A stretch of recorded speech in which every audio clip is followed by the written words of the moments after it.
Hey, family. I have a life anniversary that happened yesterday of my survival, what this guy survived. Uh, and it was 11 years ago to the day that I was at work, working at a bank, at a call center. I won't name the bank because they're still open and working. It's not a place for me, but it might be a place for you to work. But I literally hated this job. I had my letter of resignation in my bag on that day.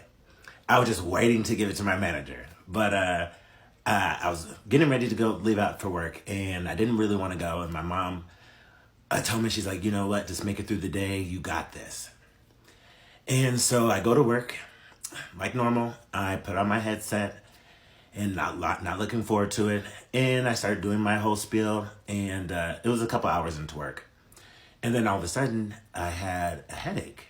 And I don't like to call it a headache because it literally felt like somebody was hitting me over the head with a hammer.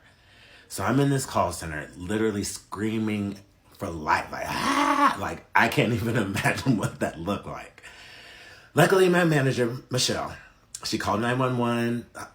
The ambulance came. They rushed me to the hospital.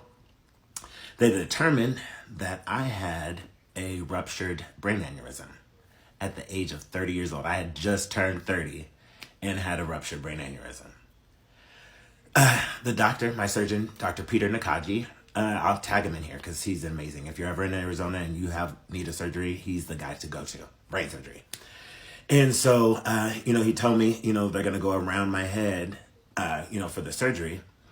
But right before they're about to wheel me in, he goes, you know what, Andre, I can do something for you. He said, women don't typically like this, but guys don't necessarily care as much. He said, I could go across your face and your eyebrow and do the surgery there. And if you look close here, you can see my eyebrow and is the line there. And I was like, go for the eyebrow. Doc, please.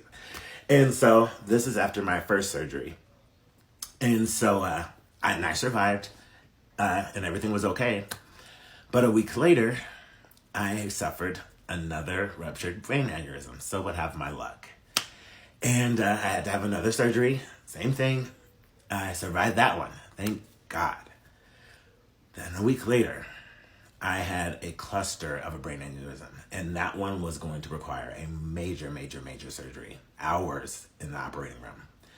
That one, I have an afro kind of thing going on right now, but you would normally see a scar from here all the way around to here. That's the one that took a toll on my body. That's the one where I almost didn't make it. That's the one where I started to have seizures afterwards. My head literally blew up to literally this side. My sister and my mom said it was literally like the size of a watermelon.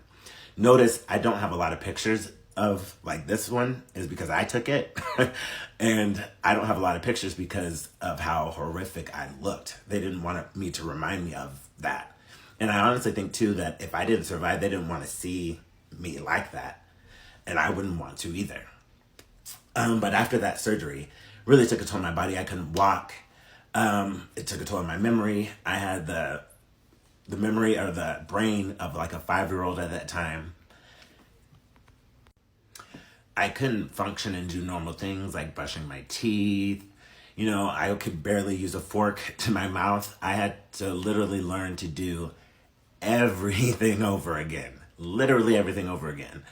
But I survived. There was a time during one of my surgeries that the tube that goes down your throat, it hit my vocal cords.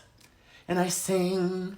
And my mom was like, because I couldn't talk. And my mom was like, you don't understand. He has to have his voice. He's a singer. That was one of the things he does that he loves to do. You have to give him back his voice. That surgery, luckily, that surgeon saved my vocal cords. So I'm able to talk.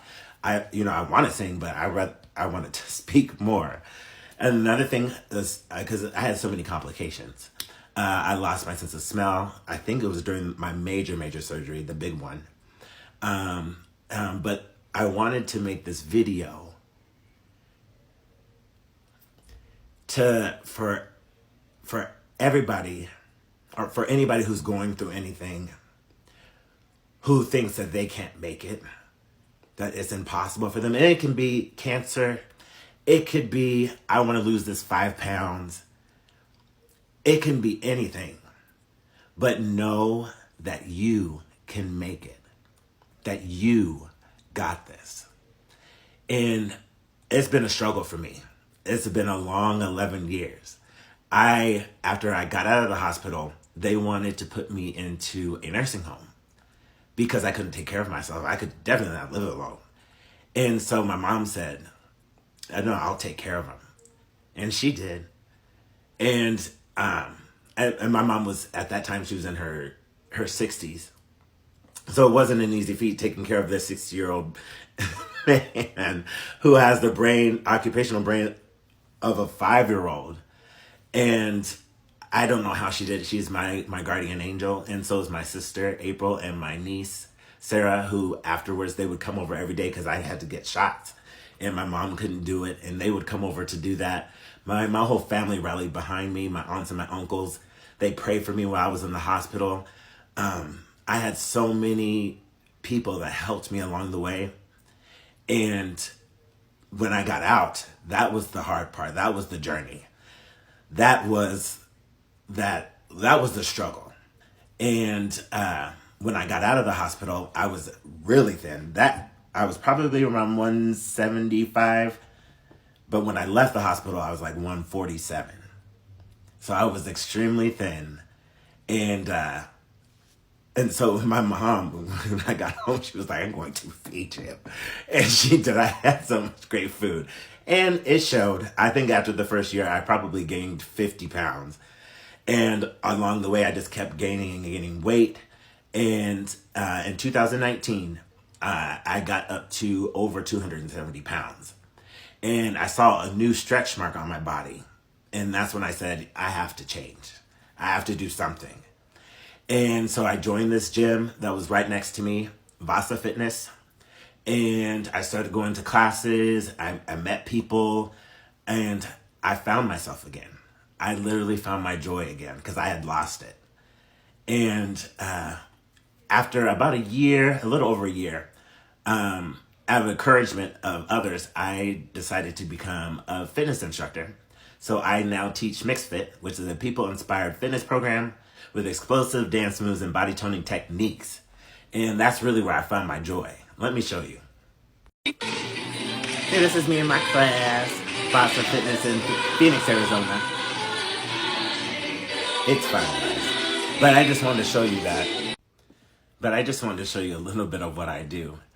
But I wanted to leave this message with you for anybody who's going through something that they think they can't make it.